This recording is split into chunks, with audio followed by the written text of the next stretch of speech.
প্রস্তুতির ব্যাপারটি বেশ দৃশ্যমান। দৃশ্যমান কোন অর্থে সেটি একটু বলি। গুলশানের যেই সড়কটিতে এই মুহূর্তে দাঁড়িয়ে রয়েছে, আমার ডান পাশের এই ভবনটি মূলত রাষ্ট্রপতি শাহাবুদ্দিনের থাকবার কথা কিংবা আসার কথা ঠিক এই জায়গাটিতে। যদিও এটি আসলে আলোচনার পর্যায়ে রয়েছে, তিনি আসলে চূড়ান্তভাবে কী সিদ্ধান্ত নেবেন সেটি এখন পর্যন্ত কোনো সূত্র থেকেই কিংবা কোনো মাধ্যম থেকেই একেবারে পরিষ্কারভাবে জানানো হয়নি কিংবা সংবাদকর্মীরা জানতে পারেননি। তবে আমরা প্রস্তুতির ব্যাপারটি একটু দেখাতে চাই। AKS অর্জন করলো গিনেস ওয়ার্ল্ড রেকর্ডস।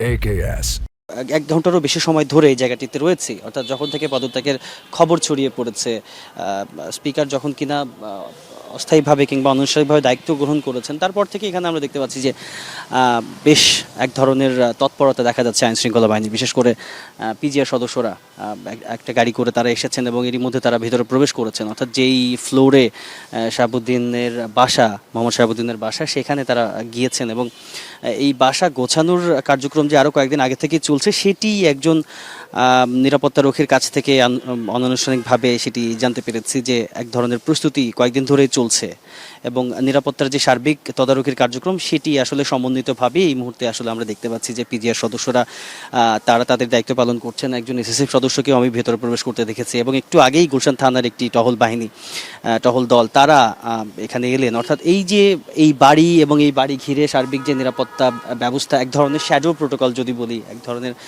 ছায়ার মতো করে চারপাশটাতে এক ধরনের নিরাপত্তা নিশ্চিত করা, সেই ব্যাপারটি বেশ পরিষ্কার রকমের দেখা যাচ্ছে অন্তত এই এই এই বাসভবনটি ঘিরে।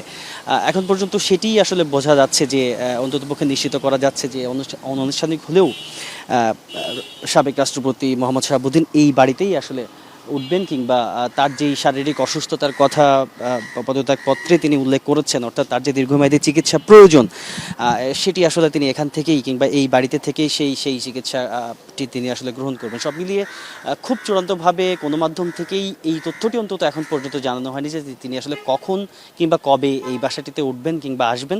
তবে আমরা অপেক্ষা করছি যে হয়তো সেই তথ্যটি নিশ্চিত হলেই আমরা আপনার মাধ্যমে দর্শকদেরও জানাতে পারবো।